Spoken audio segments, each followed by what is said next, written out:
আল্লাহর ওলি ওই মালিক আল্লাহর কাছে দোয়া করে, আল্লাহ আমার জন্য এমন একজন নেককার বিবি তুমি দান করেছো মালিক, যেই মেয়েটা আমার অসুস্থতার কথা শোনার পরও বিবাহের প্রস্তাবে রাজি। নিশ্চয়ই এই মেয়েটা দিনদার মেয়ে হবে আল্লাহ। আমি আমার নেককার বিবিকে কি উপহার দিব আল্লাহ? তবে আমি তোমার কাছে একটা আবদার জানাই, আমি আমার বিবিকে আমি একটা সারপ্রাইজ দিতে চাই। কি সারপ্রাইজ? আল্লাহ তুমি আমাকে অসুস্থ বানাইছো, কোনো আফসোস নাই, তোমার পরীক্ষা দিতে আমি রাজি। তবে মালিক ছোট্ট একটা আবদার, ও আল্লাহ আমি যখন বাসর ঘরে যাব তুমি আমাকে অসুস্থ বানাইয়া রাইখো না, বরং আমাকে সুস্থ বানাইয়া পরিপূর্ণ সুস্থতার সাথে নেক হায়াত দান কইরা আল্লাহ সুস্থ সুন্দর সুদর্শন একজন যুবকে পরিণত করে দিও। সুবহানাল্লাহ। আমি আমার বিবির কাছে যাইতে চাই অসুস্থতা বাদ দিয়া সুস্থতা হইয়া, আবার যখন আমি আমার বিবির কাছ থেকে আসব তখন তুমি আবার অসুস্থতা দিয়া ইমানি পরীক্ষায় পালায়া দিও। ওদিকে আবার নেককার বিবি দোয়া করে, ও মালিক আমার স্বামী বড় আল্লাহওয়ালা বুজুর্গ, আয় আল্লাহ ও মালিক আমার এমন একজন নেককার স্বামীর স্ত্রী হতে পেরেছি, আমি বড় ধন্য। আল্লাহ তুমি আমাকে এমন কিছু যোগ্যতা দাও আমি আমার স্বামীর খেদমত করে করে যেন তাকে খুশি করতে পারি। সুবহানাল্লাহ। আমার খেদমতের কারণে যেন আমার স্বামী কোনো দিন বেজার না হয়। আল্লাহর কাছে নেককার বিবি বাসর ঘরে দোয়া করে আর স্বামী দোয়া করে বাহিরে বইসা, আল্লাহ আমার বিবির একটা সারপ্রাইজ দিতে চাই। আল্লাহ তাআলা দুজনের দোয়াই কবুল করে নিলেন। কোন সুবহানাল্লাহ। আল্লাহ তাআলা আল্লাহর ওলিকে সুস্থ বানায় দিয়েছেন। আল্লাহর ওলি আল্লামা কারশি রাহমাতুল্লাহি আলাইহি তিনি যখন চলে গেলেন বাসর ঘরে যখন প্রবেশ করলেন, আমি আপনি তো আমার স্বামী হতে পারেন না, কারণ বেগানা পুরুষের সাথে দেখা দেওয়া এটা আমার জন্য জায়েজ নাই। স্বামী অবাক হয়ে গেল, কি ব্যাপার? ও বিবি আমি না তোমার স্বামী? এবার দিনদার মেয়ে নেককার মেয়েটা ডাক দিয়া কয়, আপনি আমার স্বামী হতে পারেন না। আমার বাবা বলেছে আমার স্বামী যিনি হবেন তিনি হবেন কুষ্ঠ রোগের রোগী, তিনি হবেন মাজুর মানুষ, অসুস্থ মানুষ। আপনি তো সুন্দর সুদর্শন একজন যুবক, আপনার শরীরে তো কোনো রোগ নাই, আপনি আমার স্বামী হতে পারেন না। এই কথা বলে বিবি চেহারাটা অন্যদিকে ঘুরায় দিচ্ছে। স্বামী ডাক দিয়ে বলে, ওরে প্রাণের বিবি কোনো টেনশন করবা না, আরে আমি তোমার স্বামী, তবে আমি অসুস্থ ছিলাম ঠিকই, তবে মালিকের কাছ থেকে এই নিয়ামতটা চেয়ে চেয়ে এনেছি শুধুমাত্র তোমাকে একটা সারপ্রাইজ দেওয়ার জন্য। নেককার বিবি ডাক দিয়া কয়, স্বামী আপনার টাকা দেইখা আসি নাই, আপনার বাড়ি গাড়ি দেইখা সম্পদ দেইখা আপনার জন্য বিবাহের প্রস্তাবে রাজি হই নাই। ও স্বামী আমার, আপনার সাথে কেন বিবাহের জন্য রাজি হইছি জানেন? শুনেছি আপনি নাকি অসুস্থ, আপনি মাজুর মানুষ। আমি চিন্তা করলাম এমন একজন বুজুর্গ আল্লাহওয়ালার বিবি হইয়া যদি তার খেদমত করতে পারি জান্নাত কামাই করা সহজ হয়ে যাবে। ও স্বামী আমার, আমি চাই না, আমি চাই আপনি ওই মালিক আল্লাহর কাছে আবার অসুস্থতার নিয়ামত চেয়ে আনেন, আল্লাহকে পরীক্ষা করতে দেন আর আমাকে খেদমতের সুযোগ দেন। যদি দেন তো আমি রাজি, যদি না দেন তাহলে আমাকে তালাক দিয়া বিদায় দিয়া দেন। ডাক দিয়া কয়, না বিবি না না। ও মুসলমান, ও যুবক ভাই, বৃদ্ধ বাবাজিরা, বুঝাইতে চাইলাম নেককার বিবি যারা এরা স্বামীর খেদমতের বড় পাগল। কথা বলেন ঠিক কিনা? আর ঘর মসজিদে যাওয়া যায় না, ঠিক কোরআনের মাহফিলের পাশে ঘর থাকা সত্ত্বেও কোরআনের মাহফিল আসা যায় না। এটা মালিকের পক্ষ থেকে কবুল হওয়ার ব্যাপার। কোটি কোটি টাকার মালিক, টাকার অভাব নাই, চুল পেকে গেছে, দাড়ি পেকে গেছে, আজও পর্যন্ত সোনার মক্কা মদিনায় যাবে তো দূরের কথা, যাওয়ার চিন্তাও মাথায় ঢুকাইতে পারে নাই। আছে না নাই? আবার তাকায় দেখো রিকশাওয়ালা বড় গরিব, আল্লাহর বান্দা সারাদিন রিকশা চালায়, গভীর রাত তাহাজ্জুদ নামাজে দাঁড়ায় যায়, নামাজের পরে ওই কাবার মালিকের কাছে কেঁদে কেঁদে বলে, ও মালিক, আবার মোটা করলাম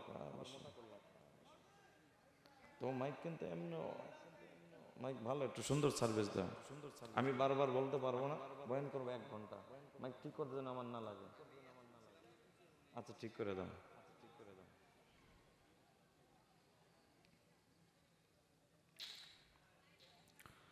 ভাইয়েরা আমার,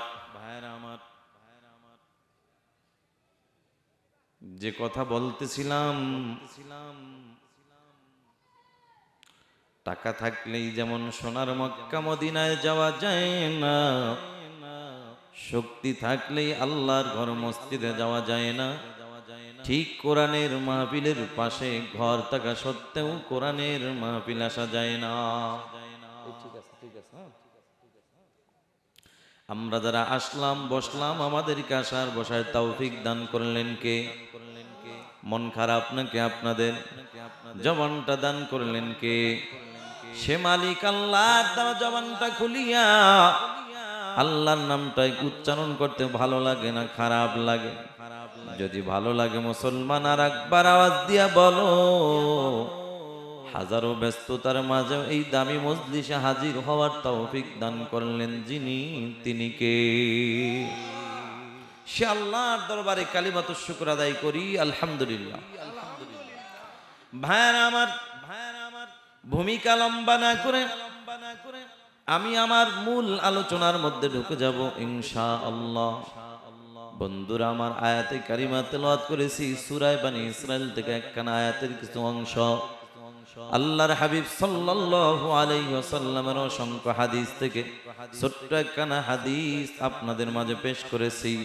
আমার তেলাওয়াতকৃত আয়াত ও হাদিসের উপরে ইখলাসের সাথে আমলের নিয়তে ধৈর্যের পরিচয় দিয়ে অল্প সময়ের মধ্যে কিছু কথা শ্রবণ করার তৌফিক আমার আল্লাহ দান করুক, বলেন আমিন। আর কি হাত দিছো তুমি? ভাইয়েরা আমার, মানে একদম কাছে যাওয়া লাগে, মানে বেশি কাছে যাওয়া লাগে আমার, আর একটু দূর থেকে যেন একটু হয়। একটু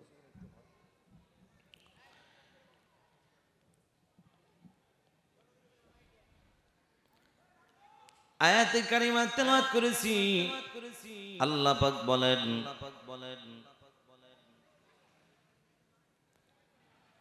আল্লাহ পাক রব্বুল আলামিন বলেন, وَقَضَى رَبُّكَ أَلَّا تَعْبُدُوا إِلَّا إِيَّاهُ।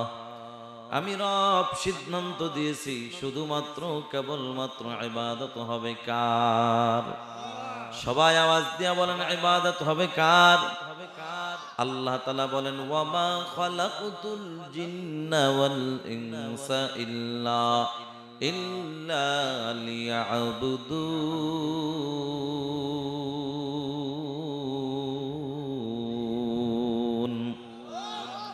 আল্লাহ পাক রব্বুল আলামিন বলেন, আমি জিন এবং ইনসান সৃষ্টি করেছি একমাত্র আমি আল্লাহর গোলামি করার জন্য।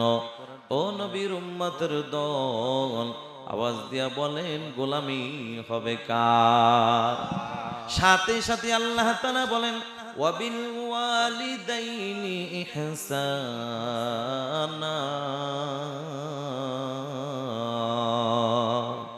আল্লাহ বলে, তোমার পিতামাতার সাথে সৎ আচরণ করো। হুকুমটা কার? এ মুসলমান নবীর উম্মতের দল, এ বাংলাদেশের 64 জেলা আল্লাহ তাআলা বয়ানের মাধ্যমে ঘুরায়, দ্বীনের দাওয়াতের কাজে আল্লাহ ঘুরায়। কত জায়গায় বয়ান করতে যাইয়া তাকায় দেখি কত মুরব্বীরা বয়ানের আগে হাতটা ধইরা কাঁদে, চোখের পানি ফালাইয়া কাঁদে আর বলে, হুজুর একটু দোয়া করবেন। মনে মনে ভাবলাম, মনে হয় বাবাজি অসুস্থ, এই জন্য বুঝি দোয়া চায়। একটু পরে তাকায় দেখি না না, বাবাজি অসুস্থ এই জন্য দোয়া চায় না, বরঞ্চ মনে বড় দুঃখ, চোখের পানি ফালাইয়া কান্দে আর কয়, হুজুর আমি রিক্সাওয়ালা, রিক্সা চালাই, মাথার ঘাম পায় ফালাইয়া আমার সন্তানকে আমি মানুষের মতো মানুষ বানাইলাম, মাস্টার্স কমপ্লিট করাইলাম। হুজুর আমার সন্তান ঢাকার শহরে সরকারি চাকরি করে, ফ্ল্যাট বাসা নিয়ে থাকে, বিবি নিয়ে সন্তান নিয়ে থাকে, মাসের পর মাস যায়, একটা মিনিটের জন্য বাবার খোঁজ খবর নেওয়ার সময় হয় না, আছে না নাই? হুজুর এত তাবিজ ঝুলাইলাম, কোনো কাজ হয় না, কোনো কাজ হয় না, একটু দোয়া করেন আল্লাহ যেন সন্তানকে হেদায়েত দান করে। আমি বললাম বাবাজি শুধু দোয়ায় কাজ হবে না, তাবিজেও কাজ হবে না, এখানে একটা ভেজাল আছে, যার কারণে আপনার সন্তান আপনার হক আদায় করে না। এ বাবাজি আল্লাহ জি বললেন ওয়াবিল ওয়ালিদাইনি ইহসানা, তোমার পিতামাতার সাথে সদ আচরণ করবা। আল্লাহ তাআলা যে বললেন পিতামাতার সাথে সৎ আচরণ করবা, হুকুমটা কার? আল্লাহর হুকুম। অথচ তাকায়া দেখেন বাংলাদেশে কত সন্তান পাওয়া যায় পিতামাতার হক সঠিকভাবে আদায় করে না। এই আদায় না করার পিছনে কারণ কি? কারণটা নিয়েই হবে আজকে আমার বয়ান।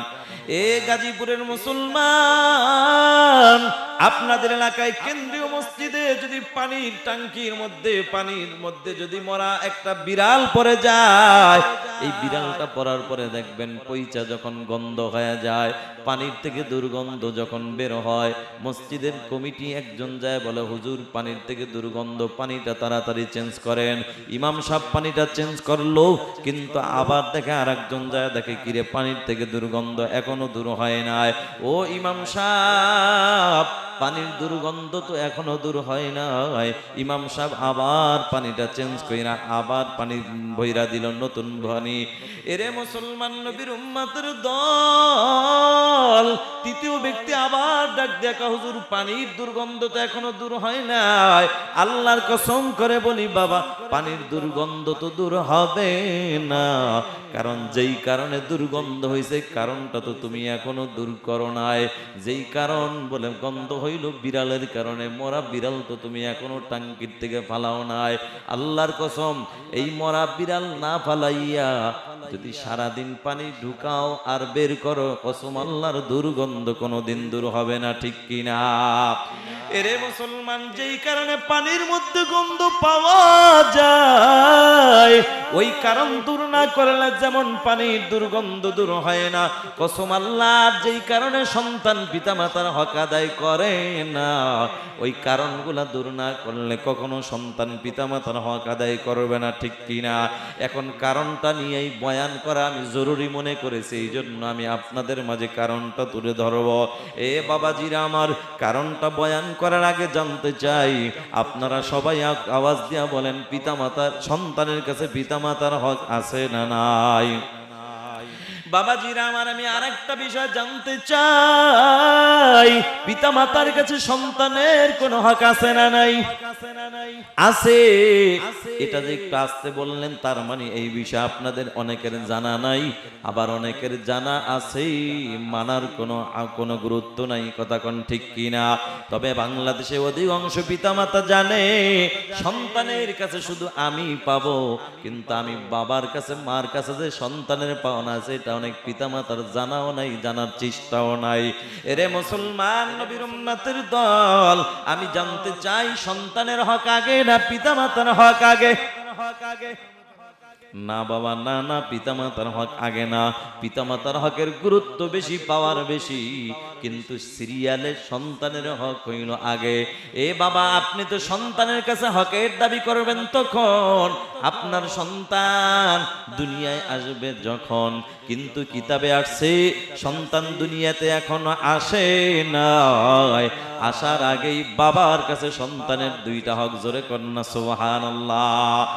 এ মুসলমান নবীর উম্মতের দল, এ যুবক ভাই, ও বৃদ্ধ বাবাজিরা, আল্লাহর কসম করে বলে যায় এই সন্তান দুনিয়া আসার আগে বাবার কাছে দুইটা হক, এটা যে বাবা আদায় করবে ওই বাবার জিন্দগি তো তাবিজ ঝুলানো লাগবে না, মাজারে মান্নত লাগবে না, পীর সাহেব হুজুরের কাছ থেকে পানি পড়া তেল পড়াও লাগবে না।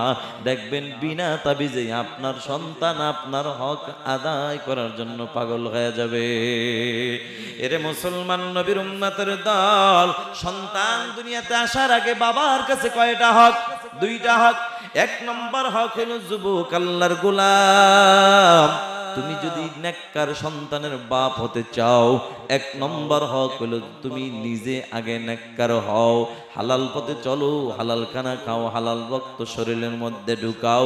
2 নম্বর হক হইল যুবক আল্লাহর গোলাম, তুমি যদি নেককার সন্তানের বাপ হতে চাও, 2 নম্বর হক হলো তোমার ঘরে একজন নেককার বিবি ঢুকাও।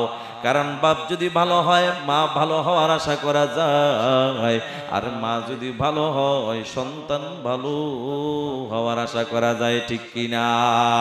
এরে মুসলমান নবীর উম্মতের দল, ও যুবক ভাই যারা বিবাহ শাদী করো নাই, আজকে থেকে ওই মালিক আল্লাহর কাছে 2টা দোয়া চালায়া যাও।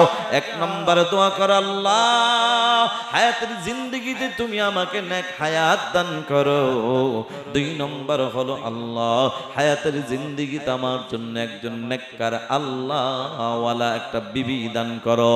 ওরে মুসলমান যুবক ভাই, এখন প্রশ্ন করতে পারো, হুজুর নেককার বিবি ঘরে ঢুকাইলে লাভ কি একটু জানতে চাই। এরে বাবা, বরিশাল থেকে এসেছি, বহুদূর থেকে এসেছি। আপনাদের এই মাদ্রাসার মুহতামিম সাহেব হুজুর, তিনি হলেন আমার ওস্তাদ, আমি তার ছাত্র। ওস্তাদের মোহাব্বত নিয়ে, তার ভালোবাসা আমি আপনাদের মাঝে হাজির হয়েছি। যদি আমি আপনাদের কাছে ওই বিষয়টাও, আপনাদের মনের প্রশ্নের জবাবটাও দিয়া যায়। যুবক ভাই, নেককার বিবি কেন ঢুকাইবা? এরে যুবক, নেককার বিবি ঘরে ঢুকাইলে 3টা লাভ। 1 নম্বর লাভ হলো হায়াতের জিন্দেগিতে স্বামী হিসাবে খেদমতের ত্রুটি হবে না, কারণ নেককার বিবিরা স্বামীর খেদমতের বড় পাগল। জোরে কন্যা সুবহানাল্লাহ। এ মুসলমান, আমি কেমনে বুঝাবো? ও বাবাজিরা, আমি আপনাদেরকে কেমনে বুঝাবো? তবে একটা ঘটনা হঠাৎ মাথায় চলে আসতে বলবো কিনা। নেককার বিবিরা স্বামীর খেদমতের কত পাগল, কত পাগল, বুঝাবার জন্য আমি বলি বাবা, আল্লাহর ওলি আল্লামা কারশি রহমাতুল্লাহি আলাইহি উঁচু মাপের একজন বুজুর্গ, বড় আল্লাহওয়ালা। আল্লাহওয়ালা যারা, রে মুসলমান, আল্লাহওয়ালা, আল্লাহর ওলি আল্লামা কারশি রহমাতুল্লাহি আলাইহির উপরে আল্লাহ পাকের পক্ষ থেকে আল্লাহর পরীক্ষা শুরু হয়ে গেছে। আল্লাহ বলেন, আমি আল্লাহ সবাইকে পরীক্ষা করব না, আমি আল্লাহ কাকে পরীক্ষা করব? যাকে বেশি ভালোবাসবো। সুবহানাল্লাহ। এরে মুসলমান, এটা আমার কথা নয়, এটা আপনাদের মসজিদের ইমাম সাহেব হুজুরের কথাও নয়, এটা আল্লাহর কালামের কথা, মানে স্বয়ং কার কথা? কার কথা? ওই মালিক আল্লাহর কথা। সূরা বাকারার 155 আয়াতের মধ্যে আল্লাহ তাআলা জানায়, আল্লাহ বলেন, ওয়ালা নাবলুওয়ান্নাকুম বিশাইইম মিনাল খাউফি ওয়াল জু'i ওয়া নাকসিম মিনাল আমওয়ালি ওয়াল আনফুসি ওয়াস সামারাত ওয়া বাশশিরিস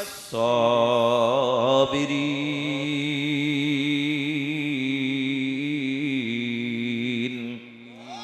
আল্লাহ বলে, যারা ইমানদার দাবি করবে অবশ্যই আমি আল্লাহ তাদেরকে পরীক্ষা করব। আমি আল্লাহ কি দিয়া পরীক্ষা করব জানো? আমি আল্লাহ ভয় দিয়া পরীক্ষা করব, ক্ষুধা দিয়ে করব, ফসল দিয়ে করব, জীবন দিয়ে পরীক্ষা করব। তবে ইমানদার মুসিবতের মধ্যে পড়ছো, এই মাজারে দৌড়ায় লাভ নাই, বাজারে দৌড়ায় লাভ নাই, তাবিজের পিছনেও দৌড়ায় লাভ নাই।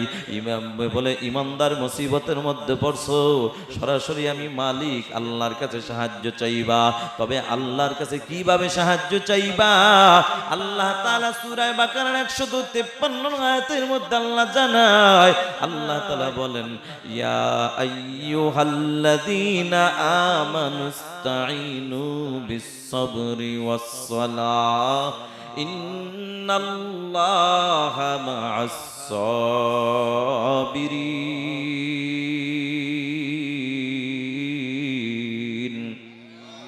আল্লাহ বলে, ও ইমানদার মুসিবতের মধ্যে পড়ছো, কোনো টেনশন নাই, 2টা আমল নিয়ে সামনে আগাও। একটা হলো ধৈর্য, আর একটা হইল নামাজ। আল্লাহর ওলি আল্লামা কারশি রহমাতুল্লাহি আলাইহি উঁচু মাপের একজন বুজুর্গ, বড় আল্লাহওয়ালা। আল্লাহর ওলির উপর আল্লাহর পরীক্ষা শুরু হয়ে গেছে।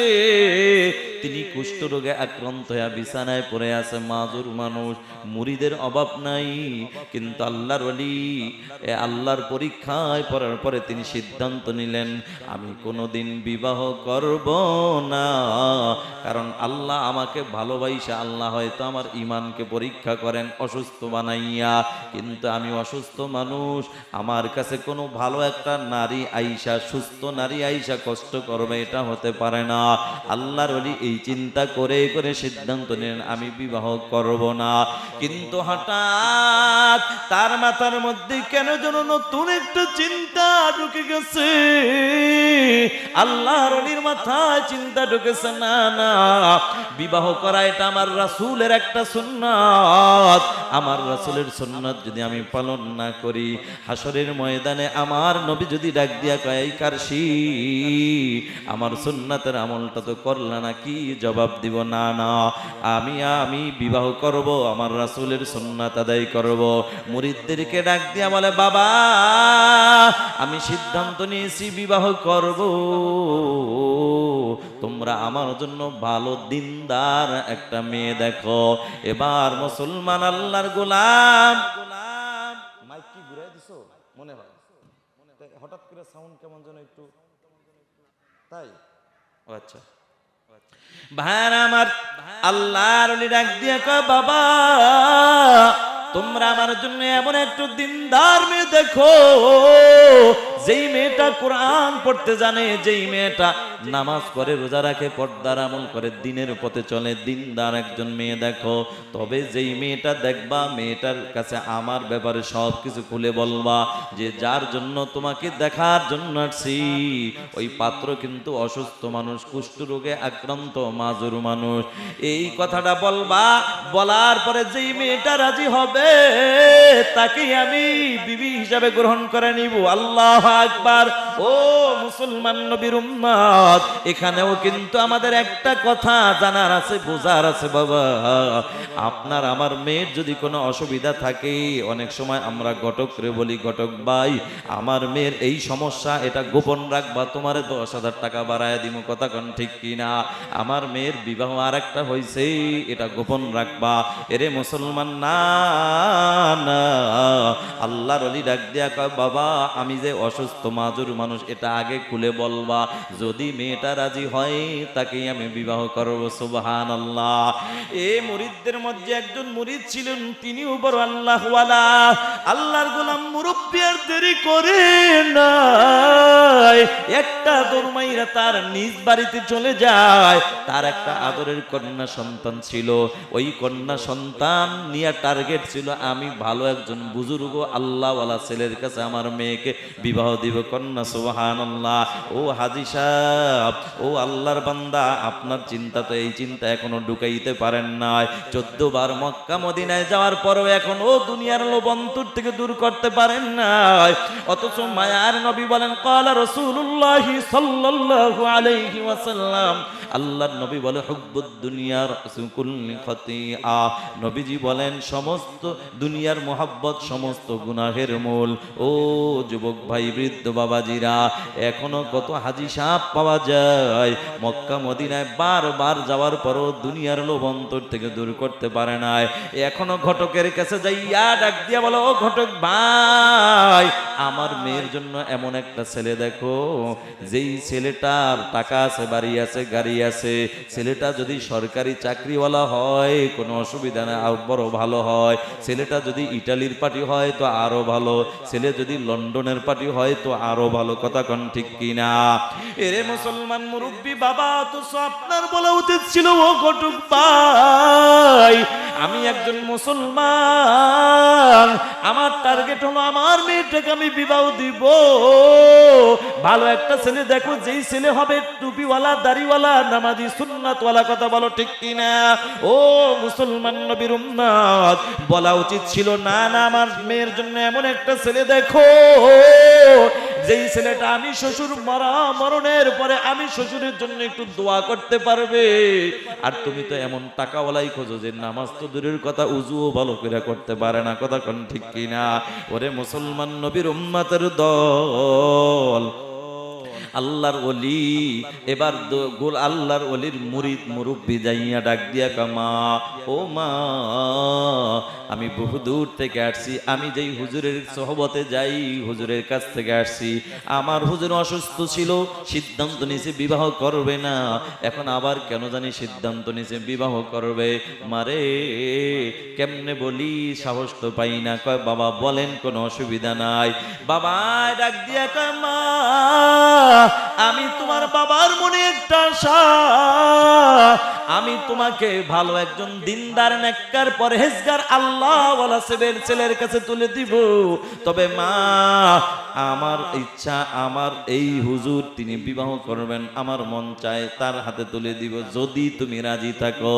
মেয়েটা বলে আব্বা কোনো টেনশন করবেন না, আমি রাজি। এবার বাবা ডাক দিয়া কামা এখানে একটা কথা আছে, যার ব্যাপারে প্রস্তাব দিছি হুজুর কিন্তু অসুস্থ মানুষ, মাজুর মানুষ, কুষ্ঠ রোগের রোগী, তিনি অসুস্থ বিছানায় পড়ে আছে, তার প্রচুর পরিমাণ অনেক পরিমাণ খেদমত করা লাগবে। ও মা বুঝা শুনা দেখো রাজি কি রাজি না। মেয়েটার মধ্যে কেমন আল্লাহর ভালোবাসা। ও যুবক ভাই, ও বৃদ্ধ বাবাজিরা, ও পর্দার আড়ালের মা, আল্লাহ তাআলা সূরা নাজিয়ার মধ্যে বলেন ওয়া আম্মা মান খাফা মাকামা রাব্বি, আমি রবের সামনে দাঁড়ানোর ভয় নিয়া, ওয়া নাহান নাফসা আনিল হাওয়া, নিজের নফসটাকে যে পবিত্র রাখবে মানে গুনাহ থেকে মুক্ত রাখবে, আত্মাটাকে পবিত্র রাখবে মানে গুনাহ মুক্ত রাখবে। আল্লাহ বলেন ফা ইন্নাল জান্নাতা হিয়াল মাওয়া,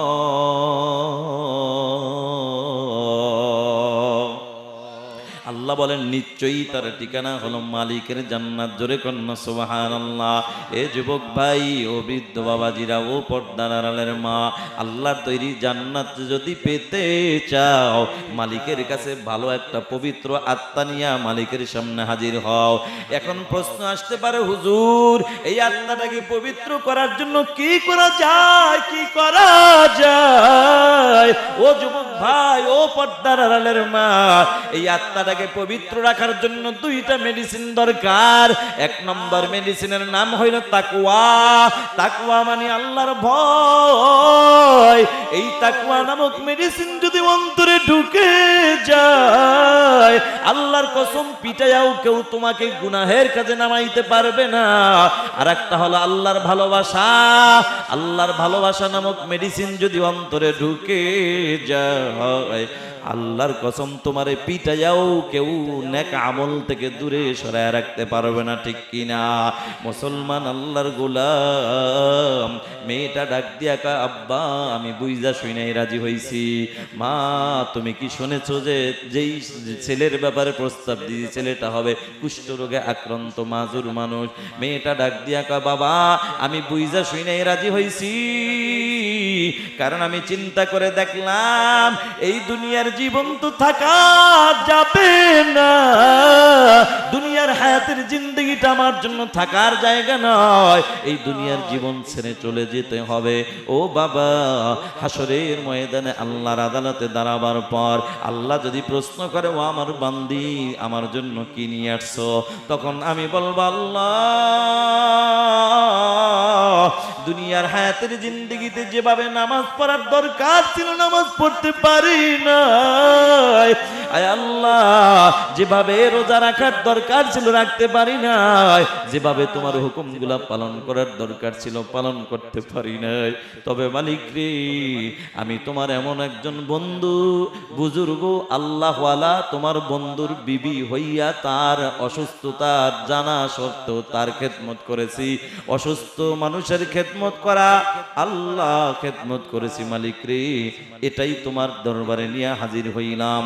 এবার তখন আল্লাহ বলবে যা যা, তোর স্বামী খুশি তো আমি আল্লাহ খুশি, আমি আল্লাহ তোরে মাফ করে দিলাম। কারণ নবীজি হাদিসের মধ্যে বলেন ক্বালা রাসূলুল্লাহ সাল্লাল্লাহু আলাইহি ওয়াসাল্লাম আল মারআতু ইযা সাল্লাত খামসাহা ওয়া সামাত শাহরাহা ওয়া হাসানাত ফারজাহা ওয়া আতাআত বা'লাহা দাখালাত মিন আইয়ি আবওয়াবিল জান্নাতি শাআত আও কামা ক্বালা নবী আলাইহিস সালাতু ওয়াস সালাম।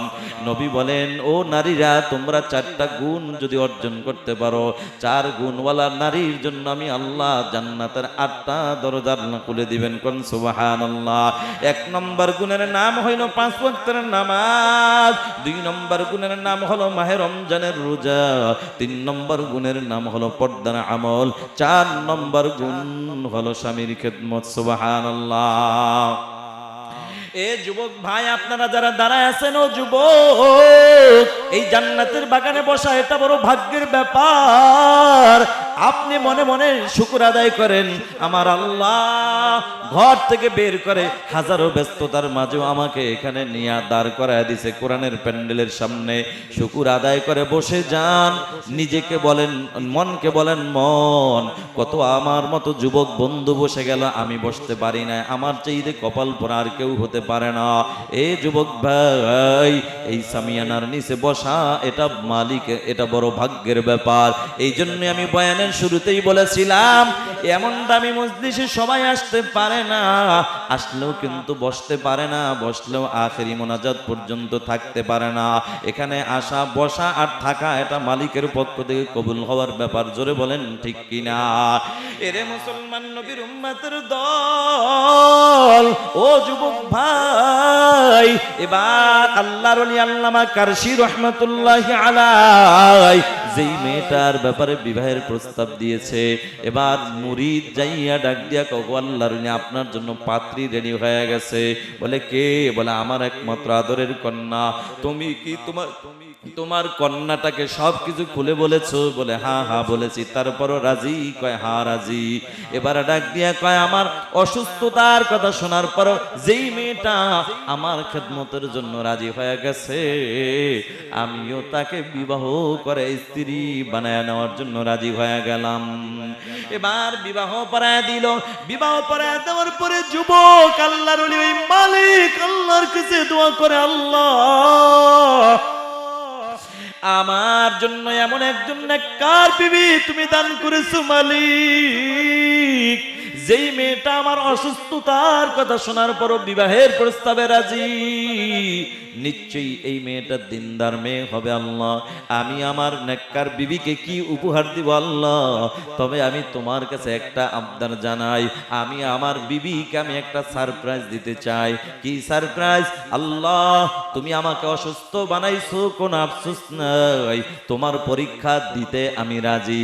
তবে মালিক ছোট্ট একটা আবদার, ও আল্লাহ আমি যখন বাসর ঘরে যাব, তুমি আমাকে অসুস্থ বানাইয়া রাইখো না, বরং আমাকে সুস্থ বানাইয়া পরিপূর্ণ সুস্থতার সাথে নেক হায়াত দান কইরা আল্লাহ সুস্থ সুন্দর সুদর্শন একজন যুবকে পরিণত করে দিও। সুবহানাল্লাহ। আমি আমার বিবির কাছে যাইতে চাই অসুস্থতা বাদ দিয়া সুস্থতা হইয়া। আবার যখন আমি আমার বিবির কাছ থেকে আসব, তখন তুমি আবার অসুস্থতা দিয়া ইমানি পরীক্ষায় পালায়া দিও। ওদিকে আবার নেককার বিবি দোয়া করে, ও মালিক আমার স্বামী বড় আল্লাহওয়ালা বুজুর্গ, আয় আল্লাহ ও মালিক আমার এমন একজন নেককার স্বামীর স্ত্রী হতে পেরেছি, আমি বড় ধন্য। আল্লাহ তুমি আমাকে এমন কিছু যোগ্যতা দাও, আমি আমার স্বামীর খেদমত করে করে যেন তাকে খুশি করতে পারি। সুবহানাল্লাহ। আমার খেদমতের কারণে যেন আমার স্বামী কোনো দিন বেজার না হয়। আল্লাহর কাছে নেককার বিবি বাসর ঘরে দোয়া করে, আর স্বামী দোয়া করে বাহিরে বইসা, আল্লাহ আমার বিবির একটা সারপ্রাইজ দিতে চাই। আল্লাহ তাআলা দুজনের দোয়াই কবুল করে নিলেন। কোন সুবহানাল্লাহ। আল্লাহ তাআলা আল্লাহর ওলিকে সুস্থ বানায় দিয়েছেন। আল্লাহর ওলি আল্লামা কারশি রাহমাতুল্লাহি আলাইহি তিনি যখন চলে গেলেন বাসর ঘরে যখন প্রবেশ করলেন, আমি আপনি তো আমার স্বামী হতে পারেন না, কারণ বেগানা পুরুষের সাথে দেখা দেওয়া এটা আমার জন্য জায়েজ নাই। স্বামী অবাক হয়ে গেল, কি ব্যাপার? ও বিবি, আমি না তোমার স্বামী? এবার দিনদার মেয়ে নেককার মেয়েটা ডাক দিয়া কয়, আপনি আমার স্বামী হতে পারেন না। আমার বাবা বলেছে আমার স্বামী যিনি হবেন তিনি হবেন কুষ্ঠ রোগের রোগী, তিনি হবেন মাজুর মানুষ, অসুস্থ মানুষ, আপনি তো সুন্দর সুদর্শন একজন যুবক, আপনার শরীরে তো কোনো রোগ নাই, আপনি আমার স্বামী হতে পারেন না। এই কথা বলে বিবি চেহারাটা অন্যদিকে ঘুরায় দিছে। স্বামী ডাক দিয়ে বলে, ওরে প্রাণের বিবি, কোনো টেনশন করবা না, আরে আমি তোমার স্বামী, তবে আমি অসুস্থ ছিলাম ঠিকই, তবে মালিকের কাছ থেকে এই নিয়ামতটা চেয়ে চেয়ে এনেছি শুধুমাত্র তোমাকে একটা সারপ্রাইজ দেওয়ার জন্য। নেককার বিবি ডাক দিয়া কয়, স্বামী আপনার টাকা দেইখা আসি নাই, আপনার বাড়ি গাড়ি দেইখা সম্পদ দেইখা আপনার জন্য বিবাহের প্রস্তাবে রাজি হই নাই। ও স্বামী আমার, আপনার সাথে কেন বিবাহের জন্য রাজি হইছি জানেন? শুনেছি আপনি নাকি অসুস্থ, আপনি মাজুর মানুষ। আমি চিন্তা করলাম এমন একজন বুজুর্গ আল্লাহওয়ালার বিবি হইয়া যদি তার খেদমত করতে পারি, জান্নাত কামাই করা সহজ হয়ে যাবে। ও স্বামী আমার, আমি চাই না, আমি চাই আপনি ওই মালিক আল্লাহর কাছে আবার অসুস্থতার নিয়ামত চেয়ে আনেন, আল্লাহকে পরীক্ষা করতে দেন, আর আমাকে খেদমতের সুযোগ দেন। যদি দেন তো আমি রাজি, যদি না দেন তাহলে আমাকে তালাক দিয়া বিদায় দিয়া দেন। ডাক দিয়া কয়, না বিবি, না না। ও মুসলমান, ও যুবক ভাই, বৃদ্ধ বাবাজিরা, বুঝাইতে চাইলাম নেককার বিবি যারা, এরা স্বামীর খেদমতের বড় পাগল। কথা বলেন ঠিক কিনা?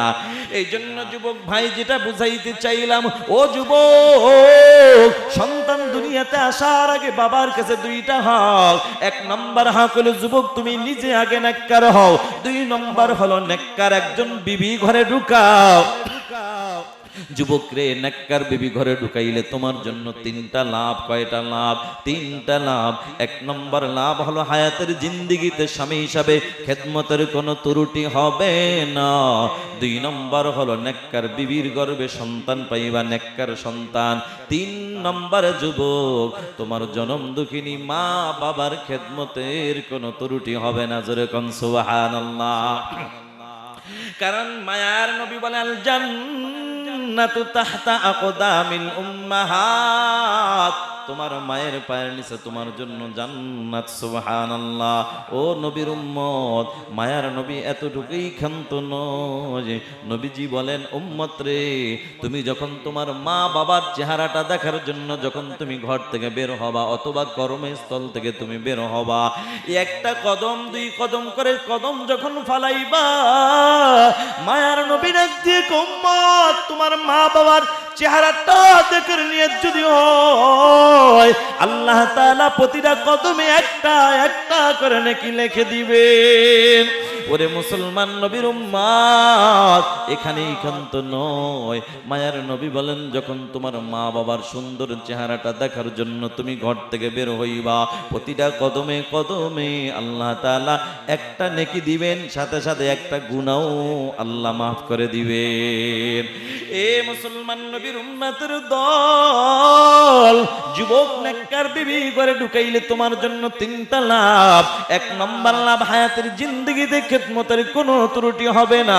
দুই নম্বর, নেককার সন্তান পাইবা। তিন নম্বর, জনম দুঃখিনী মা বাবার খেদমত পাইবা।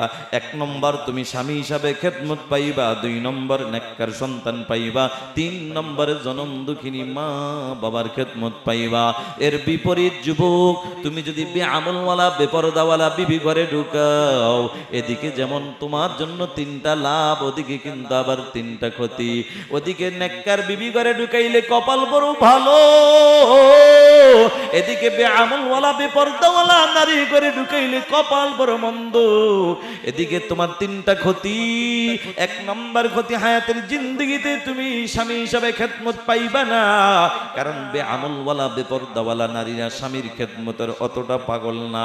তবে হা হা, স্বামীর কষ্টের টাকায় মোবাইলে এমবি ভরে ভরে ভরে ভরে সুযোগ পাইলে অন্য পুরুষের সাথে কালেকশন লাগাইয়া অন্য পুরুষের খেদমতের পর পাগল। আছে না নাই? বেআমলওয়ালা বেপরদাওয়ালা নারী ঘরে ঢুকাইলে তোমার জন্য তিনটা ক্ষতি। এক নম্বর ক্ষতি, হায়াতের জিন্দেগিতে খেদমত পাইবা না। দুই নম্বর, নেককার সন্তান পাইবা না। এরে যুবক, নেককার সন্তান কিভাবে পাইবা? তুমি যদি এখানে লাগাও একটা তেঁতুল গাছ লাগাইয়া, কেন্দ্রীয় মসজিদে যাইয়া মসজিদে সিজদা করে যদি কাঁদো আর ডেকে বলো, আল্লাহ লাগাইলাম তেঁতুল গাছ, তুমি দিবা আঙ্গুর ফল। আল্লাহ দিয়া কাও, কপাল পরা, তোরে তেঁতুল পরে দিব, আগে আঙ্গুর পরে দিব, আগে তোরে পাবনা হসপিটালে ভর্তি করা দরকার। কথা কোন ঠিক কিনা? কারণ আল্লাহ ডাক দিয়া কা, গোলাম আমি আল্লাহ তেঁতুলের জন্য আলাদাই তো গাছ দান করলাম, আপেলের জন্য আলাদা, আঙ্গুরের জন্য আলাদা। ও গাজীপুরের মুসলমান, আরে তেঁতুল গাছ লাগাইয়া যেমন আঙ্গুর ফলের আশা করে বোকামি, ঠিক বেআমলওয়ালা বেপরদাওয়ালা বেনামাজি নারী ঘরে ঢুকায়া নেককার সন্তানের আশা করাটাও বোকামি। কথা ঠিক না বেটি? ও মুসলমান নবীর উম্মতের দল, এই জন্য বেআমলওয়ালা নারী ঘরে ঢুকাইলে তিনটা ক্ষতি। এক নম্বর ক্ষতি, হায়াতের জিন্দেগিতে খেদমত পাইবা না। দুই নম্বরে, নেককার সন্তান পাইবা না। তিন নম্বরে, জনম দুঃখিনী মা বাবার খেদমত তুমি পাইবা না। অথচ ও মুসলমান, এটা যে কতটুকু বাস্তব! বেআমলওয়ালা নারী ঘরে ঢুকাইলে নিজের খেদমত তো পাইবা না, মা বাবার খেদমত পাইবা না। এটার কতটুকু বাস্তব বুঝাবার জন্য ছোট্ট একটা ঘটনা বলতে চাই, বলবো কিনা? এরে মুসলমান নবীর উম্মতের দল, ছোট্ট বাচ্চার নাম হইল তার আব্দুল খালেক।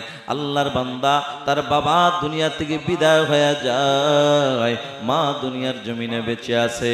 মায়ের টার্গেট হলো আমার ছেলেটাকে আমি মানুষের মতো মানুষ বানাবো। মা চিন্তা করে করে আব্দুল খালেককে স্কুলে ভর্তি করায় দেয়। হঠাৎ করে পড়ালেখা করতে করতে মেট্রিক পরীক্ষার যখন সময় হয়ে গেল, স্কুলের হেডমাস্টার ডাক দিয়া কয়, বাবা আগামীকাল তোমরা সবাই 1200 করে টাকা নিয়ে আসবা, পরীক্ষার ফর্ম ফিল আপ করা লাগবে। কথাটা বলার পরে সব ছেলেরা রাজি, কিন্তু এতিম ছেলে আব্দুল খালেক রাজি না, ধরায় ধরায় কান্দে। ছেলেটা কান্দে আর কয়, স্যার সবাই পরীক্ষা দিতে পারলো, আমি বুঝি পরীক্ষা দিতে পারবো না। কেন বাবা, কি হয়েছে তোমার? ছেলেটা কান্দে আর ডাক দিয়া বলে, স্যার আমার বাবা নাই, আমি বড় এতিম। আমার বাবা যদি থাকতো, রিক্সা চালায়া হইলো আমার বাবা পরীক্ষার টাকা দিত, ঠিক কিনা? কথাটা বইলে আব্দুল খালেক চোখের পানি ফালাইয়া কান্দে, মনের মধ্যে একটা ব্যথা। বাড়িতে যাইয়া পড়ার টেবিলে বসে বসে কি যেন চিন্তা করে আর চোখের পানি ফালাইয়া কান্দে। ছেলেটা চোখের পানি ফালাইয়া কান্দে আর ডেকে বলে, এইবার চোখের পানি দেইকা মা, হঠাৎ করে মার নজরে চোখের পানিটা পইরা গেছে। মা ডাক দিয়া কয়, কিরে বাবা, কোনোদিন তোর চোখে পানি পড়তে দেখি নাই, আজকে কেন কান্না করস? কারণ কি বল? ছেলেটা কান্দে আর কয়, মা গো কিভাবে বুঝাবো? চোখের পানি আসার কারণ হইল আমার স্যার বলছে পরীক্ষা দিতে হবে, টাকা লাগবে 1200, এই জন্য আমি কান্না করি। মা গো আমার বাবা নাই, কে আমাকে টাকা দিবে? মা ডাক দিয়া কয়, বাবা তোর বাবা নাই তো কি হইছে? বাবারে তুই কোনো টেনশন করবি না, তোর বাবা নাই তো আমি মা কিন্তু বেঁচে আছি। মা কথাটা বইলা অন্য একটা রুমে যাইয়া প্লাস্টিকের একটা ব্যাংক নিয়ে মা ছেলের সামনে হাজির। নে বাবা নে, ব্যাংকটা ভাঙ, দেখ কত টাকা আছে। ছেলেটা ব্যাংকটা ভাঙা দেখে টাকা লাগবে 1200, টাকা হয়ে গেছে 1300। ও মুসলমান আল্লাহর গোলাম, এবার টাকাটা পাইয়া ছেলেটা এখন আনন্দতে চোখের পাই নাসপানি ছাইরা দিছে। ওরে গাজীপুরের মুসলমান, দেখবেন মানুষ দুই কারণে চোখের পানি ফালায়। কারো কারো কখনো দুঃখের খবর শুনলে চোখের পানি পড়ে, কারো বা বেশি সুখের খবর শুনলেও আনন্দতে পানি পইরা যায়, ঠিক কিনা? আল্লাহর গোলাম আব্দুল খালেকের চোখে পানি, আরে আমার বাবা না, আমার মা কত কষ্ট করে টাকা দিছে, আনন্দতে চোখের পানি, আমি পরীক্ষা দিতে পারবো। এখন ডাক দিয়া কয়, মা গো পরীক্ষা পরে দিবা, আগে বলো না তুমি টাকাগুলা কোথায় পাইলা? মা কান্দে আর কয়, বাবা আমি টাকা কই পাই সেটা তোর জানার দরকার নাই, তুই পরীক্ষা দিবি, যা বাবা আমি টাকা দিলাম পরীক্ষা দে। ছেলেটা কান্দে আর কয় মা গো, ও মা বলো না টাকা কই পাইছো, না বললে আমি পরীক্ষা দিব না। মা ডাক দিয়া কয় বাবা তোর কি দরকার জানার? কয় মা দরকার আছে, কারণ আমার বাবার মৃত্যুর পরে কোনোদিন তোমার ভালো একটা জামা পড়তে দেখি না, কোনদিন তোমারে ভালো একটু খাবারও খাইতে দেখি নাই। মা তুমি কিভাবে টাকাগুলা জোগাড় করলা? মা চোখের পানি ফালাইয়া কান্দের কয় বাবা শুনবি তাহলে শোন, আমি মা যেদিন তোরে স্কুলে ভর্তি করলাম সেদিন আমি মায়ের কানে একটা আওয়াজ আসছে, রে আব্দুল খালেকের মা তোমার ছেলের পরীক্ষার জন্য অনেকগুলা টাকা একদিন লাগবে। আমি মা চিন্তা করলাম কি করা যায়, আমার ছেলের টাকা আমি কার কাছে হাত বাড়াবো, কে আমাকে টাকা দিবে? যদি টাকা না দেয় আমার ছেলে তো মেট্রিক পরীক্ষা দিতে পারবে না। না যত কষ্টই হোক না কেন আমি মা নিজেই টাকা জোগাড় করব, ছেলের জন্য কোনো অসুবিধা না হয়। এরে বাবাই চিন্তা করে করে আমি মা বাজার থেকে 2টা মুরগি কিনলাম। এই 2টা মুরগি পালতে পালতে 2টা মুরগিতে প্রতিদিন একটা কইরা 2টা ডিম দেয়। বাবা একটা ডিম আমি মা তোর জন্য বাজেট করেছি, আর একটা ডিম আমি মায়ের জন্য বাজেট করেছি। আমি মা একটু বাড়ায় দাও, আমি মা আরেকটা ডিম আমি মায়ের জন্য বাজেট করেছি। বাবারে আমি মা জানি আমি মা না খাইলে তুই খাবি না। এরে বাবাই চিন্তা করে করে আমি মা 2টা ডিমের একটা ডিম আমি মা সিদ্ধ করে করে আমি মা তোর জন্য নাস্তার ব্যবস্থা করে দিতাম, আর একটা ডিম আমি মায়ের বাজেটের ডিমটা আমি মা কোনোদিন সিদ্ধ করি নাই, আমি মা সিদ্ধ করি নাই, বরং আমি মা কাঁচা ডিমটা রাইখা তোর সামনে আমি নাড়াচাড়া করতাম, আর আমি মা তোর সাথে গল্পে লিপ্ত হয়ে যাইতাম। আমি মা বুঝাইতাম বাবা এটা তুই খাবি আর এটা আমি মা খাবো, কিন্তু আমি মায়ের গল্পের ভাগে তোর ডিমটা তুই ঠিকই খাইতি, আমি মায়ের বাজেটের ডিমটা তো আমি মা খাইতাম না, বরং আমি মায়ের বাজেটের ডিমটা আমি মা আস্তে করে তোর চোখটারে ফাঁকি দিয়া লুকায়া রাইখা বিকাল বেলা বিক্রি করে করে তোর জন্য পরীক্ষার টাকা জোগাড় করছি। ছেলেটা কথাটা শুই না কান্দি ডাক দিয়া কয় মা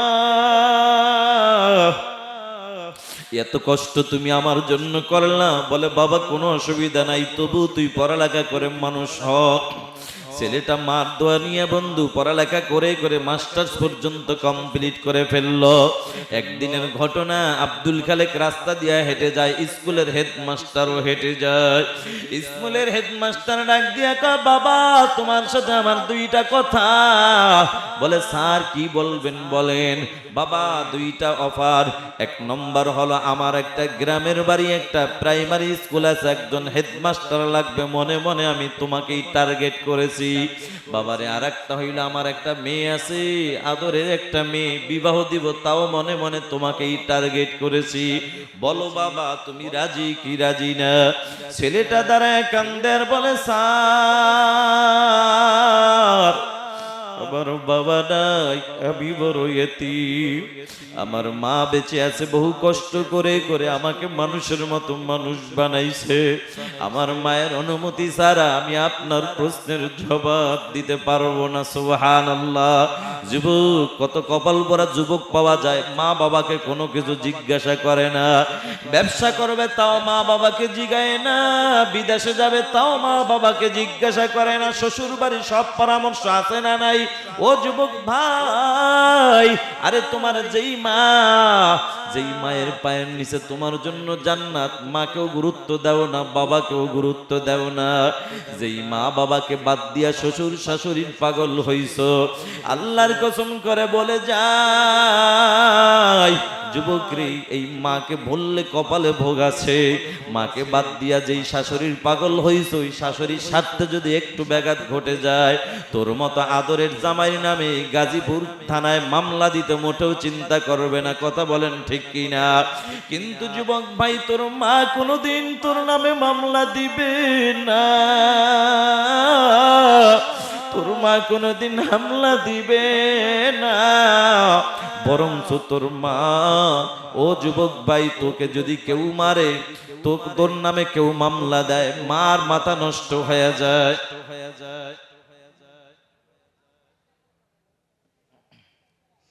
ভাইরা আমার, ও যুবক ভাই, মা কিন্তু মামলা দেয় না, হামলা দেয় না। কথা কোন ঠিক কিনা? এবার আব্দুল খালেক কি করছে? দৌড় মাইরা মার কাছে গেছে। মা গো, ও মা, স্যার দুইটা অফার দিছে, কোনটা মানবো কোনটা মানবো না।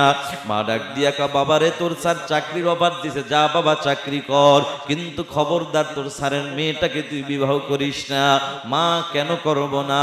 বাবারে তোর স্যারের মেয়েটা হইল আধুনিকা, নামাজ নাই, রোজা নাই, পর্দার আমল নাই। যেই নারীর মধ্যে নামাজ নাই, রোজা নাই, পর্দার আমল নাই, ওই নারীর দ্বারা মুসলমানের সংসারে কোনো দিন সুখের আশা করা যায় না। কথা ঠিক না বেঠিক? বাবারে আব্দুল খালেক মার কথা মানে নাই, নিজেই পণ্ডিত কইরা বিবাহ কইরা বাড়িতে হাজির। আসার পরে ডাক দিয়া কয়, বিবি, ওই যে বৃদ্ধা মহিলা দেখেনি আর কেউ নয়, ইনি হলেন আমার জনম দুঃখিনী মা। বিবি, কথা দাও আমার মাকে কোনোদিন কষ্ট দিবা না, কথা দাও আমার মায়ের খেদমতের কোনোদিন ত্রুটি করবা না। মা কথাটা শুই না বড় খুশি, কিন্তু বিবি ডাক দিয়া কয়, স্বামী, তোমার মায়ের গোলামি করার জন্য এ বাড়িতে আসি নাই। কথাটা শুই না মা চোখ দিয়া টপ টপ করে পানি পড়া শুরু হয়ে গেল। ছেলেটা খপ কইরা আমার হাতটা দইরা ডাক দিয়া কয়, মা, ও মা, অন্যায় করেছি মাগো, বুঝি নাই। ও মা, আমি কথা দিলাম মাগো, তোমার এই পুত্রবধূ ছোট মানুষ, ও বুঝে নাই, ওরে বুঝাইয়া মানুষের মতো মানুষ বানাবো। মা কয়, পারবি না। এরপরও মার কথাই হয়ে গেল। বাবা, এরে মুসলমান নবীর উম্মতের দল, একদিনের ঘটনা, আব্দুল খালেক স্কুলের ডিউটি কইরা বিকেল বেলা বাড়িতে হাজির। আইসা তাকাইয়া দেখে সুন্দরী বিবির চেহারাটা মলিন হয়ে গেল। কিরে বিবি, তোমার চেহারা মলিন কেন? কি হয়েছে বলো? বিবি ডাক দিয়া কয়, তোমার মা আমার সাথে ঝগড়া করছে, এই জন্য চেহারা মলিন। এরকম মিথ্যা কথা বানায়া বানায়া বলার মতো সোনার বাংলাদেশে সোনার বউ আছে না নাই? ও মুসলমান, আল্লাহর বান্দা আব্দুল খালেক, বিবি তাহলে কি করতে পারি? আমার আল্লাহ, তুমি আমার ছেলেটারে মাফ কইরা দাও, আমি মাও ভুইলা গেছি, তুমিও ভুইলা যাও। তবে আল্লাহ, তোমার কাছে একটা আবদার জানাই, আমার ছেলেটাকে একটা সন্তানের বাপ বানায়া দাও। আমার মন বলে, যেদিন সন্তানের বাপ হবে সেদিন কিছুটা হইলেও বুঝবে মা বাবা কি জিনিস, ঠিক কিনা? বন্ধু, মার দোয়া কবুল হয়ে গেল, আব্দুল খালেক সন্তানের বাপ হয়ে গেল। হঠাৎ করে একদিনের ঘটনা, রাত 2:30 বাজে, দরজা নক করতে দেরি, বিবি দরজা খুলতে দেরি নাই। কিরে বিবি, রাত 2:30 বেজে গেল, এখনো কি তোদের চোখে ঘুম নাই? আল্লাহর বান্দি ডাক দিয়া কয়, বিবি কেমনে ঘুমাবো? তবে বিবি, ও স্বামী, শুই না নেন, আপনি তো বাপ, আমি হইলাম মা, আপনাকে আমি বুঝাবো কিভাবে? তবে একটা কথা শুই না নেন, দুনিয়ার জমিনে কোনো সন্তান না খাইলে কোনো মা খানা খাইতে পারে না। দুনিয়ার জমিনে কোনো সন্তান না ঘুমাইলে মায়ের চোখে ঘুম আসে না, ঠিক কিনা? কথাটা বলার পর আব্দুল খালেকের ব্রেনটে যায় একটা বাড়ি মারছে। ডাক দিয়া একেবারে, বিবি, তোর কথা যদি সত্য হয়, আরে দুনিয়ার জমিনে সন্তান না খাইলে মা যদি না খায়া থাকে, সন্তান না ঘুমাইলে মা যদি না ঘুমায়া থাকে, রে বিবি, তাহলে আমি আব্দুল খালেকেরও তো একটা মা আছে, আমি আব্দুল খালেকেরও তো একজন মা আছে। না জানি আমি আব্দুল খালেকের মা আমার জন্য কতটা রাত না খায়া কাটাইছে। না জানি আমি আব্দুল খালেকের মা কতটা রাত না ঘুমাইয়া কাটাইছে। বিবি বুইজা পালাইছি তোর ষড়যন্ত্র আমার ঘরে ঢুইকা গেছে, যার কারণে তোর কথা শুই না আমি আমার মায়ের গায়ে হাত তুলেছি। এরে বিবি তুই দাঁড়া, আমি আসতেছি। কথাটা বইলা আব্দুল খালেক আর দেরি করে নাই, গভীর রাতে একটা দৌড় মাইরা মায়ের দরজায় হাজির। যাইয়া ডাক দিয়া কয় মাগো দরজাটা খোলো। মা গভীর রাত তাহাজ্জুদ পরে ছেলের জন্য হেদায়েতের দোয়া করতেছিল, কিন্তু বন্ধু ছেলের কণ্ঠের আওয়াজ পাইয়া মা দোয়াও ছাইরা দিছে, নামাজও ছাইরা দিছে। মা এখন দাঁড়ায়া থরথর করে কাঁপতেছে। মা মনে করছে আমার ছেলেটা বুঝি আজ বোর কথা শুই না আবারও লাঠি নিয়ে মারার জন্য হাজির। মা কান্দে আর কয় বাবা তোর পাও দুইটা দে, আগায়া দে, আমি তোর মা হইয়া পাও ধরতে রাজি। বিশ্বাস কর বাবা, তোর বউর সাথে ঝগড়া তো দূরের কথা, কোনো কথাই আমি বলি না। বাবারে তুই আমারে মারিস না, আমি বুড়া মানুষ, তোর হাতের মায়ের আমি মা সহ্য করতে পারি না। এরে বাবা আগের মায়ের ব্যথা এখনো শরীর থেকে যায় না, তুই আমারে মারিস না, তোর হাতের মায়ের আমি মা সহ্য করতে পারি না। ছেলেটা কান্দে আর কয় মাগো দরজাটা খোলো, না হয় আমি লাত্তি মাইরা ভিতরে ঢুকবো। মা চিন্তা করলো আমার ছেলের রাগ বেশি, যদি দরজা না খুলি ভিতরে ঢুকলে আরো বেশি মারবে, দরকার নাই আমি মা দরজাটা খুলে দিই, ওর যা মন চায় আমারে মারুক। মা আল্লাহর উপর ভরসা কইরা মা দরজাটা খুলতে দেরি, ছেলেটা খপ কইরা মার পাও দুইটা জড়ায়া ধরতে দেরি নাই। কন্যা সুবহানাল্লাহ। মার পাও দুইটা জড়ায়া ধইরা কাঁদে আর কয় মা বুঝি না বউর কথায় তোমার গায়ে হাত তুলেছি রে মা, পারবানি তুমি আমার একটু ক্ষমা কইরা দিতে। মা ডাক দিয়া কায়রে আব্দুল খালেক মাথাটা উঠা, পৃথিবীর জমিনে এমন কোন মা নাই সন্তান অন্যায় করার পরে মা তাকে অপেক্ষায় থাকে আমার ছেলে কখন আমার পাও ধরে মাপ চাইবে, না না, বরঞ্চ সন্তানের কণ্ঠে যখন আওয়াজ পায়, সন্তান যখন মা কই একটা ডাক দেয়, সন্তানের কণ্ঠে মায়ের আওয়াজ, মা ডাক শোনার সাথে সাথে সন্তানের মনে দেওয়া ব্যথা মায়ের অন্তর থেকে সব দূর হয়ে যায়। সুবহানাল্লাহ। এই জন্যই তো নবী বলে আল জান্নাতু তাহতা আকদামিল উম্মাহাত, তোমার মায়ের পায়ের নিচে তোমার জন্য জান্নাত। সুবহানাল্লাহ।